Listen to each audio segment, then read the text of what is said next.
Welcome back, kittens. Today I'm going to read my short horror story called Napkins. I'm joined by my little friend here, Professor PJ Patches. This story is inspired by my childhood, so content warning, it does include violence, gore, and child abuse. Again, it's loosely based on my childhood. Names and some of the details have been changed. So here we go. Napkins. Now, Brett, she started in, have you forgotten something? She glared sternly over her nose at his napkin. It was sitting perfectly creased underneath his fork. The fork was aligned correctly with his knife, facing blade in, of course. They weren't heathens. He grabbed the napkin, crumpling it onto his lap. Her lips thinned. We shake the napkin out in a non-theatrical manner and place it neatly across our lap. Brett felt the anger swell up inside him like a sparkler stuck in his chest. He wanted to take the napkin and shove it down her throat. Mother carried on obliviously. Manners take us everywhere. If I've told you once, I've told you 1,000 times. Napkin shake, then neatly on the lap. Napkin shake in place, shake in place. She demonstrated with her own napkin, as if he'd never seen the demonstration countless times before. I don't know what's wrong with you. I try my best, but you are always a disappointment. Can't you even get one thing right? She looked at him expectantly. He glanced over at Amelia. Her lower lip was trembling, and her large brown eyes were bright with the sheen of tears. Em hated the "you are a disappointment" rant almost more than he did, no matter which of them it was aimed at. If only he could escape her criticism, take Amelia and get out from under her watchful eyes. But how? He was just a boy. What could he do? Brett had asked his father to please let them live with him, to let them escape her household. Dad had simply laughed and turned him down without giving any reason, but Brett had his suspicions. Not a chance Dad wanted 2 kids to cramp his lifestyle. It was why he had left in the first place. At least, that was what Mother had always told them. Nobody wanted them except for her. They were strictly her burden. They were driving over the big hill on 29th Avenue when Brett had the first inklings of an idea. The car struggled to the top of the hill, and then Mother let it begin the long swoop down the other side, nervously slamming on the brakes to slow their momentum. Brett fingered the knife in his pocket. What if he cut the brake line? He would have to arrange it for a time when he and Amelia weren't in the car. Would it work? Possibly. But the police weren't stupid. It wouldn't take them long to find the reason for any car crash. Brett continued thinking. There had to be a way. That night, he found himself wandering into her bedroom with a plump pillow in his hands. He held it over her head, blocking her face from his view. All he could hear was the unpleasant rattle of her snores. It would be so easy. All he had to do was press down, hold it down firmly, shake in place until it was over. His hand trembled. He brought the pillow closer to her nose, but then stopped himself. Smothering would be too detectable. He wanted to be free, not end up in some juvie asylum separated from Amelia. He needed to be patient, bide his time.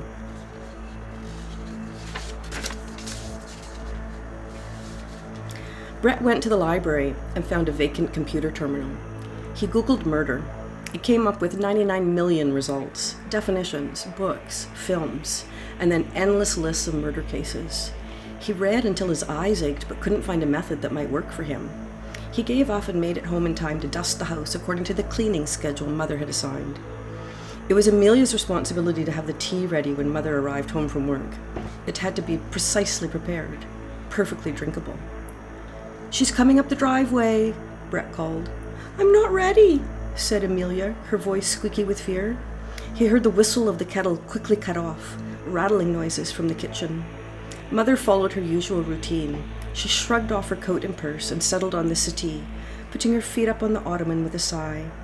Amelia presented her with the tea in a delicately flowered china cup and saucer. She took a long sip before frowning. What have you done with the tea, Amelia? I don't know. Did you steep it properly? For 5 minutes, the way I like it? Yes. It looks the right color, but it tastes horribly weak. You didn't steep it properly.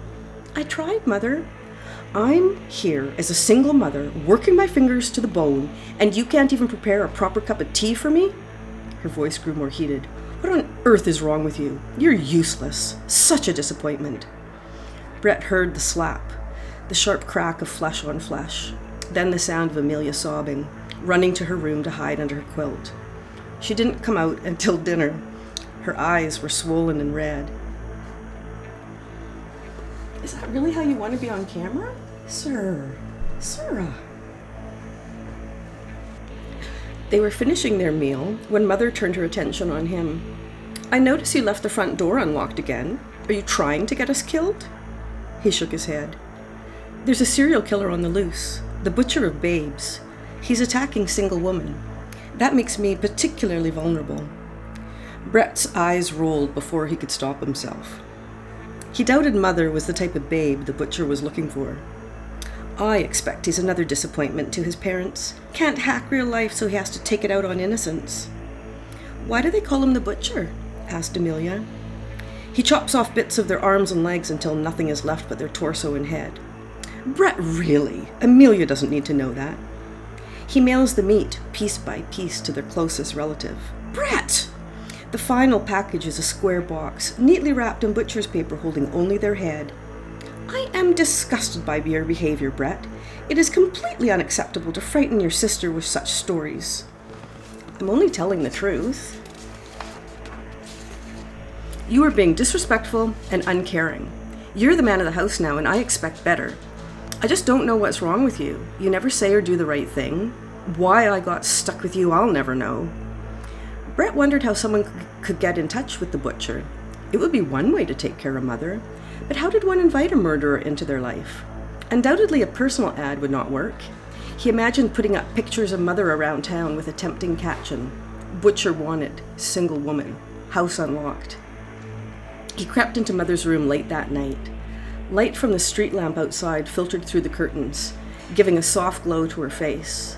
Asleep, she looked younger, kinder. He imagined copying the butcher, taking his cleaver and beginning to hack, using a bone saw when the going got tough, eating away at her piece by piece, just like her words ate away at his soul.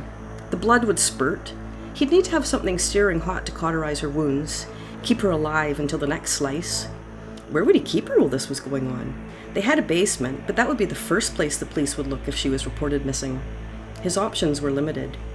Plus he doubted if he could stand the gore, the metallic tang of blood, the crimson splashes, the scent of flesh burning, the wailing and cries. She would probably even criticize that he wasn't killing her properly. At dinner, he began watching her from under hooded eyelids, watching her mouth flap, letting her vitriol flow past him, thinking, endlessly thinking. That's gangplank, Brett, she told him, interrupting his reverie. He looked down at his knife, resting with the handle on the table and the tip on his plate. Manners take us anywhere. If I've told you once, I've told you 1,000 times. Brett knew what he'd like to do with his knife. He imagined taking it and stabbing it into her eyeballs, letting the blood and vitreous fluid leak out like a broken egg yolk, finishing off by slitting her throat as politely as possible. Which was more correct, right to left or left to right? A laugh escaped him. Mother raised her eyebrows. What do you find so funny? This fish is delicious, Brett said with clenched teeth. Mother smiled. It's to die for, isn't it? I've really outdone myself tonight. And then it hit him. Poison. Just a simple addition to her meal. Something unexpected. Something nobody would think to look for if she died. When she died. He got up early the next morning, defiantly throwing on jeans and a t-shirt. He had time to prowl around down in the basement. There were some old boxes of rat poison. He wasn't sure how that would work on people. It was something to consider. Brett was eating cereal when Mother arrived in the kitchen. She began preparing eggs and toast for herself and Amelia. Please hurry and get changed for school, Brett, or you'll be late. I'm ready for school. Mother gasped. Jeans? You know that is unacceptable. Go put on your dress pants and vest. I've laid out a new bow tie for you as well. I've had it with looking like Little Boy Blue. Everyone makes fun of me. I'm wearing jeans and that's it. Over my dead body. A thought popped in Brett's head. That can certainly be arranged. Mother ran over in fury, taking her metal spatula and slamming Brett over the head and shoulders. "You will get changed!" He shoved past her, running down the hall and slamming the door to his room. He sat on his bed, his head in his hands, breathing hard. He could feel welts rising up on his face and arms. She was still screaming, "Clothes make the man! No son of mine is wearing jeans to school! Never!" He would give in this time, but there was no doubt. Her end was coming. Soon. Brett used the school computers to do more research. He wondered if the websites about rat poison were true, if it would leave her weeping bloody tears with a bloody smear of a smile. It seemed too obvious for the authorities, as nice as it would be to bring her to what sounded like a painful end. He found articles about an angel of death who killed dozens of people with cyanide. The good part was that the poisoning symptoms mimicked other illnesses, making it hard to detect. But where could he find this poison? He could try filling her with apricot pits, or cassavas, whatever those were, but it sounded too challenging. And household poisons would be too difficult to disguise. There was no hiding bleach or ammonia in her food. He sat in science class, drooping, morose, barely listening to his teacher blather on about benefits and risks of plants. But then he heard the magic words, "toxic to humans." Brett perked up. His teacher was showing slides of a yew tree. Scientists were learning that yew trees might help in cancer treatments. On the flip side, the seeds were highly poisonous. He remembered Mother slapping his hands and yanking Amelia away from the yew tree in their yard, yelling at them not to eat the seeds masquerading as small red berries. When he arrived home, he went out to inspect the yew. It was covered in seeds, plump and bright like rubies. He picked several cups worth and went back to the kitchen, simmering the seeds with dollops of sugar until he ended up with a jammy substance. Brett found a jar of strawberry jam in the fridge. The color of the yew jam wasn't too far off. He mixed them carefully together. It looked fine to him. He was confident Amelia was in no danger since she was allergic to strawberries. The concoction would be reserved solely for Mother. A broad smile spread across his face. He could hardly wait. The next morning, he watched happily as Mother spread a generous portion of strawberry jam on her toast. She took a big bite, chewing thoughtfully. He waited for some sign, some indication that the flavor was off, but Mother simply ate her toast like any other morning. She even had a second piece. She began to rub her stomach, wincing in pain. "Are you okay, Mother?" he asked. Before she could answer, she ran for the toilet. He heard the explosive noise of diarrhea. "What's wrong, Mother?" called Amelia. "She's got the flu," Brett answered. "Best to leave her." Mother staggered off to her bed. Brett went in to plump her pillows and ask if he could get her anything. He assumed an expression of concern, hiding the delight inside. She was trembling and rubbing her head, moaning in pain. "Shall we call the doctor?" asked Amelia. "No," he said firmly. "I'll stay home from school and look after her." Mother's condition steadily deteriorated as time went by. Her breathing became labored. When he checked her pulse, it was slow and erratic. "Help," Mother groaned. "You'll get the help you deserve," Brett assured her. He sat patiently by her bedside, watching her closely until she lost consciousness. When Amelia arrived home from school, Brett told her Mother was sleeping and didn't want to be disturbed. They had a quiet dinner, peaceful, no nagging or criticizing. Brett made sure he was the first one to check on Mother the next morning. He clapped his hands with glee. Her body lay cold and lifeless, twisted in her sheets, silent at last. The paramedics arrived quickly, but there was nothing they could do. Brett hinted that she had been complaining about chest pains. It seemed a clear-cut case. Cardiac arrest. Nobody questioned it. He and Amelia were free. Brett sat at the dinner table across from Amelia. Her eyes were still red from crying. She hadn't realized yet how much their life would improve. But she would. Brett would make sure of that. He balled up his napkin and threw it across the table at her. "No more worrying about napkins now, Em."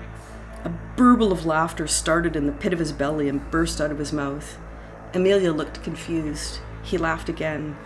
"Everything's going to be just fine." A gray, shadowy figure suddenly stepped through the wall. Brett could see right through her, see right through to the buffet and the paintings on the wall. Smoothing back her hair, she sat down in her accustomed seat at the head of the table. She picked up her napkin and placed it neatly on her lap. His jaw dropped open in horror. Mother's ghost smiled, her usual thin smile. Manners take us anywhere, Brett. If I've told you once, I've told you 1,000 times. Well, I hope you enjoyed that story, kittens. If you like that one, I've got lots more.